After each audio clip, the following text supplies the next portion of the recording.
ॐ वसुदेवसुतं कंस चाणूरमर्दनं देवकी परमानंदनं कृष्णं वन्दे जगद्गुरु जगद्गुरु जगद्गुरु।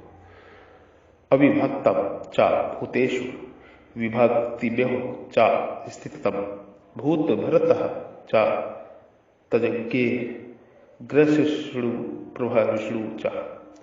वे परमात्मा स्वयं विभाग रहित होते हुए भी संपूर्ण प्राणियों में विभक्ति की तरह स्थित है और वे जानने योग्य परमात्मा ही संपूर्ण प्राणियों को उत्पन्न करने वाले तथा उनका धारण पोषण करने वाले और संहार करने वाले हैं। इस त्रिलोकी में देखने सुनने और समझने में जितने भी स्थावर जंगम प्राणी आते हैं उन सब में परमात्मा स्वयं विभाग रहित होते हुए भी विभक्त की तरह प्रतीत होते हैं। विभाग केवल प्रतीत है। जिस प्रकार आकाश घट मठ आदि की उपाधि से घटाकाश मठाकाश आदि के रूप में अलग अलग दिखते हुए भी तत्व से एक ही है, उसी प्रकार परमात्मा भिन्न भिन्न प्राणियों के शरीरों की उपाधि से अलग अलग दिखते हुए भी तत्व से एक ही है। इसी अध्याय के 27वें श्लोक में समम सर्वेषु भूतेषु तिष्ठत् परमेश्वरम पदों से परमात्मा को संपूर्ण प्राणियों में समभाव से स्थित देखने के लिए कहा गया है।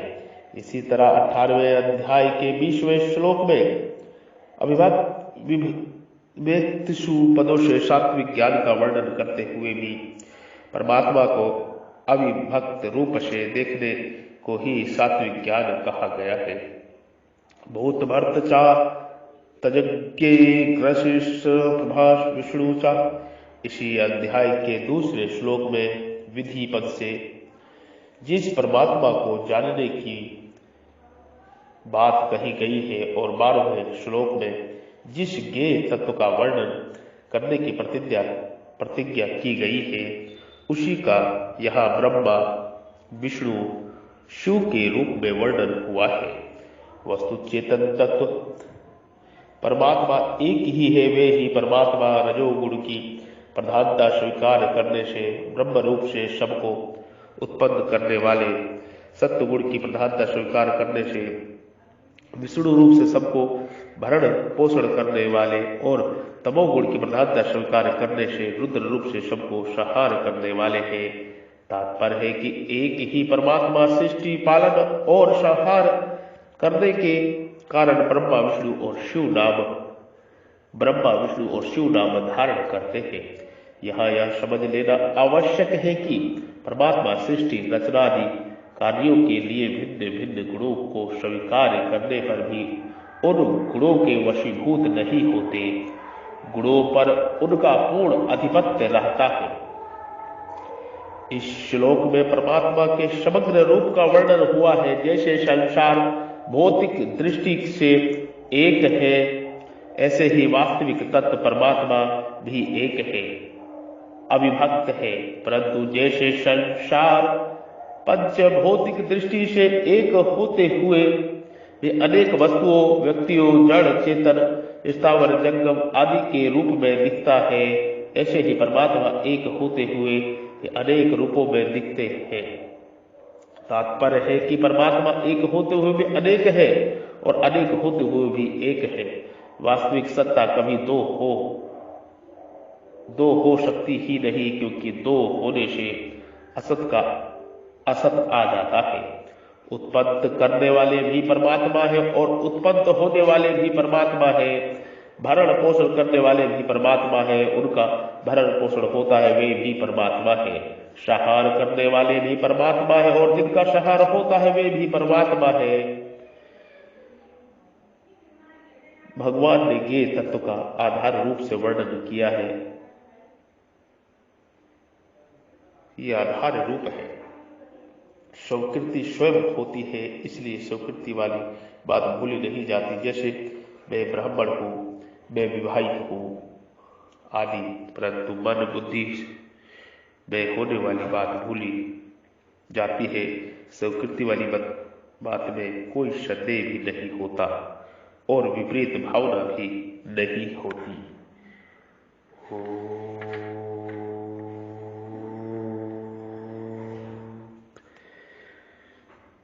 वे परमात्मा संपूर्ण ज्योतियों की भी ज्योति और अज्ञान से अत्यंत परे कहे गए हैं। वे ज्ञान स्वरूप, ज्ञान जानने योग्य, ज्ञान से प्राप्त करने योग्य और सबके हृदय में विराजमान है। ज्योतिषामपि तज्जयो ज्योतिषम परमुच्यते ज्ञानम ज्ञेय ज्ञानगस्म हृदय सर्वस्व विशिष्टम। ज्योतिषमपि तज्ज्योति, ज्योति नाम प्रकाश ज्ञान का है। ज्योति नाम प्रकाश ज्ञान का है, अर्थात जिनमें प्रकाश मिलता है, जिनसे प्रकाश मिलता है, ज्ञान होता है, वे सभी ज्योति है। भौतिक पदार्थ सूर्य, चंद्र, नक्षत्र, तारा, अग्नि, विद्युत आदि के प्रकाश में दिखते हैं। अतः भौतिक पदार्थों में ज्योति प्रकाशक सूर्य, चंद्र आदि है। वर्णात्मक और धन्यात्मक शब्दों का ज्ञान कान से होता है, अतः शब्द की ज्योति प्रकाश कान है। शीत, उषा, कोमल, कठोर आदि के स्पर्श ज्ञान त्वचा से होता है, अतः स्पर्श की ज्योति प्रकाशक त्वचा है। श्वेत, नील, पीत आदि रूपों का ज्ञान नेत्रों से होता है, अतः रूप की ज्योति प्रकाशक नेत्र है। खट्टा, मीठा, नमकीन आदि रसों का ज्ञान जिह्वा से होता है, अतः रस की ज्योति प्रकाशक जिह्वा है।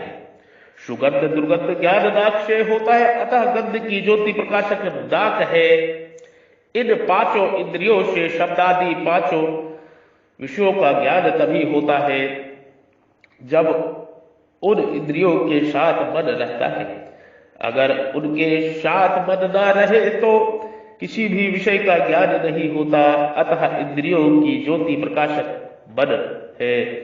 मन से विषयों का ज्ञान होने पर भी जब तक बुद्धि उसमें नहीं लगती, बुद्धि मन में साथ नहीं रहती, तब तक उस विषय का स्पष्ट और स्थायी ज्ञान नहीं होता। बुद्धि के साथ रहने से ही उस विषय का स्पष्ट और स्थायी ज्ञान होता है, अतः मन की ज्योति प्रकाशक बुद्धि है। बुद्धि से कर्तव्य, अकर्तव्य, सत, असत, नित्य, अनित्य का ज्ञान होने पर भी अगर स्वयं कर्ता उसको धारण नहीं करता तो वो बौद्धिक ज्ञान ही रह जाता है। यह ज्ञान जीवन में आचरण नहीं आता, वह बात स्वयं नहीं बैठती, वह बात स्वयं में नहीं बैठती।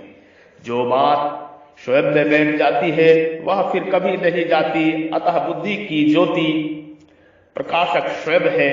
बुद्धि की ज्योति प्रकाशक स्वयं है। स्वयं भी परमात्मा का अंश है, स्वयं भी परमात्मा का अंश है और परमात्मा अंशी है। स्वयं में ज्ञान प्रकाश परमात्मा से ही आता है, अतः स्वयं की ज्योति प्रकाशक परमात्मा है। स्वयं की ज्योति प्रकाशक परमात्मा है, स्वयं की ज्योति प्रकाशक परमात्मा है। उस स्वयं प्रकाश परमात्मा को कोई भी प्रकाशित नहीं कर सकता। तात्पर्य यह हुआ कि परमात्मा का प्रकाश ज्ञान स्वयं में आता है।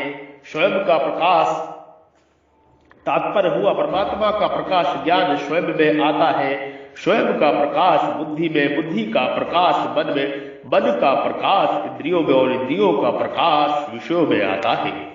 मूल में इन सब में प्रकाश परमात्मा से ही आता है, अतः इन सब ज्योतियों का ज्योति, प्रकाशकों का प्रकाश परमात्मा ही है।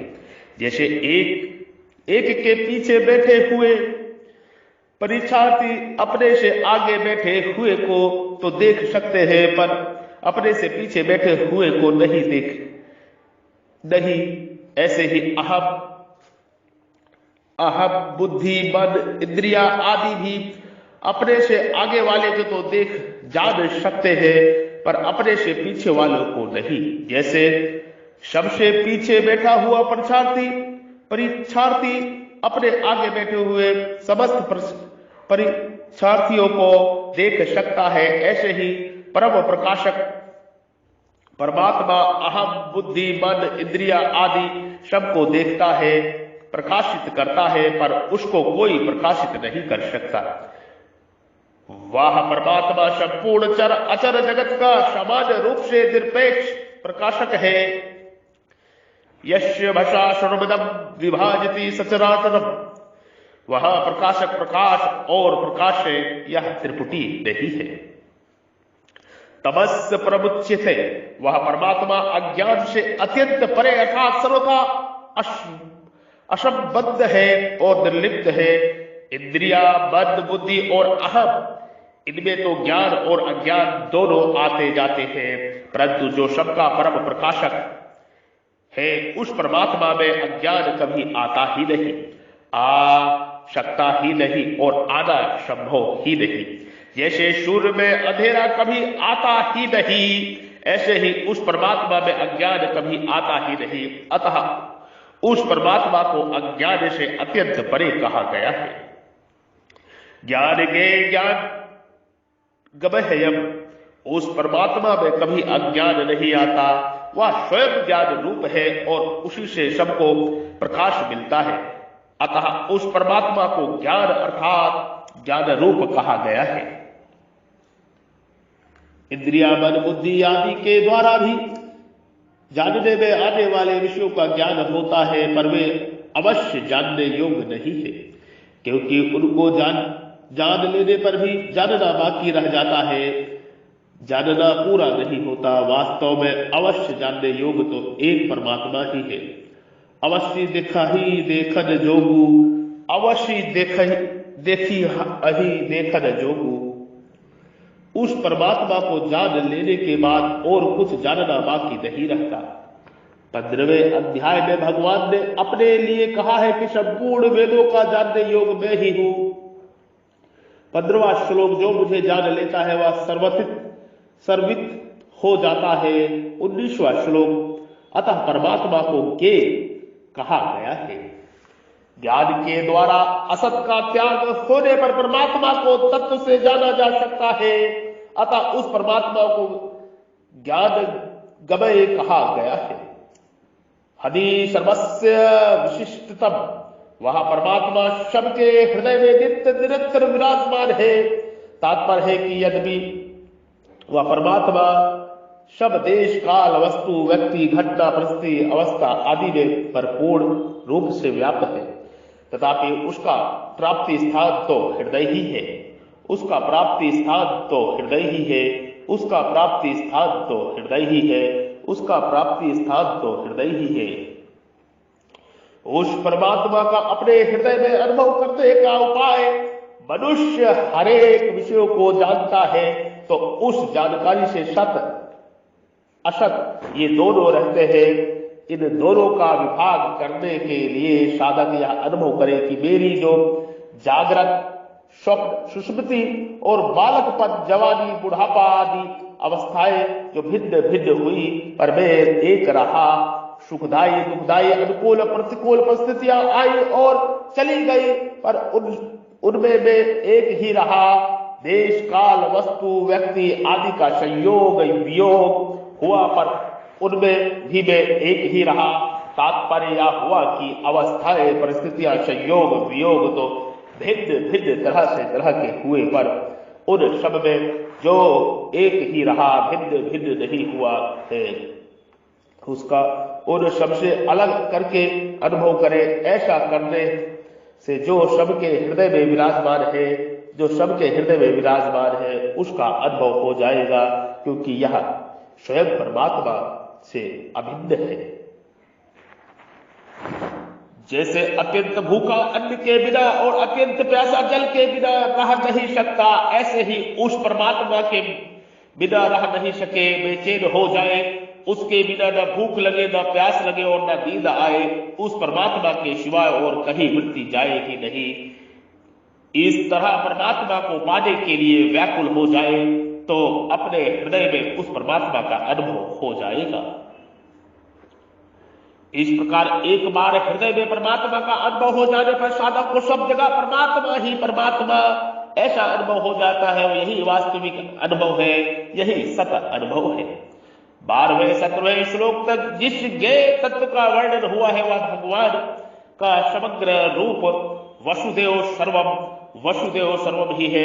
कारण कि इसमें निर्गुण निराकार 12वां श्लोक, सगुण निराकार 13वां श्लोक, सगुण साकार 16वां श्लोक, तीनों ही रूपों का वर्णन हुआ है। ज्ञान गम्यम, परमात्मा तत्व ज्ञान से ही जाने जाते हैं, क्रिया वस्तु आदि से नहीं। परमात्मा तत्व ज्ञान से ही जाने जाते हैं, क्रिया वस्तु आदि से नहीं। तत्व ज्ञान के सिवाय उनको जानने का दूसरा कोई साधन नहीं है। मनुष्य कर्म योग, ज्ञान योग, ध्यान योग आदि जिसे साधन से परमात्मा को जानेगा, वास्तव में तत्व ज्ञान से ही जानेगा। श्रद्धा भक्ति विश्वास भागवत कृपा आदि से भी जानेगा तो तत्व ज्ञान से ही जानेगा। कारण कि जानना ज्ञान से ही होता है, जानना ज्ञान से ही होता है। यहां ज्ञान गम्यम पद का अर्थ साधन समुदाय प्राप्त होने योग भी दिया जा सकता है, जिसका वर्णन इसी अध्याय के 7वें 11वें श्लोक तक हुआ है।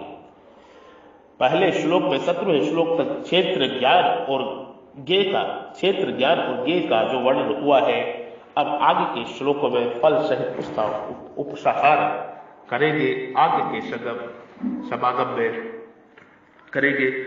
विषय करण सुर जीव समेता, सकल एक ते एक सचेता। विषय करण सुर जीव समेता, सकल एक ते एक सचेता। सब कर परम प्रकाशक जोई, राम अनादि अवध पति सोई। विषय करण सुर जीव समेता, सकल एक ते एक सचेता। सब कर परम प्रकाशक जोई, राम अनादि अवध पति सोई। जो ज्योतियों का ज्योति है, सबसे प्रथम जो भासता, अव्यक्त सनातन दिव्य दीपक, सर्व विश्व प्रकाशता। इति क्षेत्र प्रथा ज्ञान ज्ञेय चौक्त समास्तम बदलता है धपते। इस प्रकार क्षेत्र तथा ज्ञान और ज्ञेय का संक्षेप से कहा गया है। मेरा भक्त इसको तत्व से जानकर मेरे भाव को प्राप्त हो जाता है। इति क्षेत्र तथा ज्ञान ज्ञेय चौक्त समास्तम। इसी अध्याय के 5वें और 6वें श्लोक में जिसका वर्णन किया गया है वह क्षेत्र है। 7वें 11वें श्लोक तक जिसका साधन समुदाय का वर्णन किया गया है वह ज्ञान है। और 12वें 17वें श्लोक तक जिसका वर्णन किया गया है वह ज्ञेय है। इस तरह मैंने क्षेत्र ज्ञान और ज्ञेय का संक्षेप वर्णन किया है। बदमक इत ज्ञेयतः बदधरते, मेरा भक्त क्षेत्र को साधन समुदाय स्वरूप ज्ञान को और ज्ञेय तत्व को परमात्मा को तत्व जानकर मेरे भाव को प्राप्त हो जाता है। क्षेत्र को ठीक तरह से जान लेने पर क्षेत्र से संबंध विच्छेद हो जाता है। ज्ञान को अर्थात साधन समुदाय को ठीक तरह से जानने से अपने से देह अभिमान व्यक्तित्व मिट जाता है। ज्ञेय तत्व का ठीक तरह से ज्ञान लेने पर उसकी प्राप्ति हो जाती है, अर्थात परमात्मा तत्व के साथ अभिन्नता का अनुभव हो जाता है। पदार्थों का तात्पर्य है कि समग्र परमात्मा ज्ञान भक्ति ही हो सकता है, अतः साधक को भक्त होना चाहिए। साधक को भक्त होना चाहिए। पदार्थों का तात्पर्य है कि समग्र परमात्मा ज्ञान भक्ति से ही हो सकता है, अतः साधक को भक्त होना चाहिए। साधक को भक्त होना चाहिए। इस श्लोक में आए हुए बदावय भक्त पद में गीता में कई प्रकार से कहा गया है, जैसे बनाओ मगता, बम सधो मगता, बधाओ स्वर्ग छाती, बनाओ अर्थात बुझ,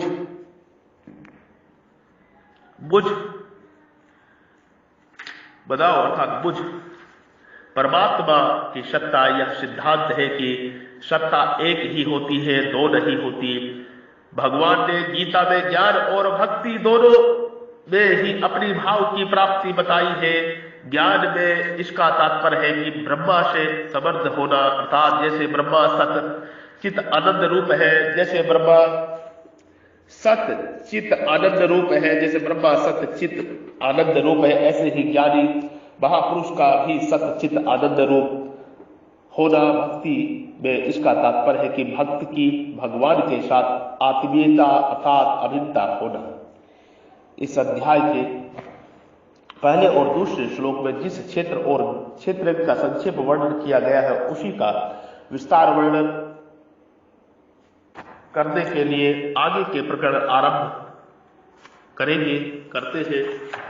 आज का समागम यहीं पे समाप्त करते हैं। प्रेम भक्ति जल बिन रघुराई, अभियंतर बल कबहु न जाई। प्रेम भक्ति जल बिन रघुराई, अभियंतर बल कबहु न जाई। मैं प्रभु का हूं और प्रभु मेरे हैं, मैं प्रभु का हूं और प्रभु मेरे हैं। मैं आपकी शरण में हूं, मैं आपका ही हूं प्रभु, मैं आपकी शरण में हूं प्रभु। परमात्मा ईश्वर परमेश्वर मैं आपका ही हूं। सतचित आनंद में चिन्मय प्रभु मैं आपका ही हूं। मैं परमात्मा का हूं और परमात्मा मेरे है। मैं सतचित आनंदमय चिन्मय प्रभु का हूं और प्रभु ही मेरे है। मैं केवल सतचित आनंदमय चिन्मय प्रभु का हूं और केवल सतचित आनंदमय चिन्मय प्रभु ही मेरे है। मैं केवल भगवान का हूं और केवल भगवान ही मेरे है। गाय गंगा ज्ञात्री जल जंगल और जमीन प्रकृति जीव परमात्मा इस तरह के मूल प्राण तत्व है। इनकी रक्षा सुरक्षा सेवा प्रत्येक जीव का कर्तव्य ही नहीं, महान महान कर्तव्य है।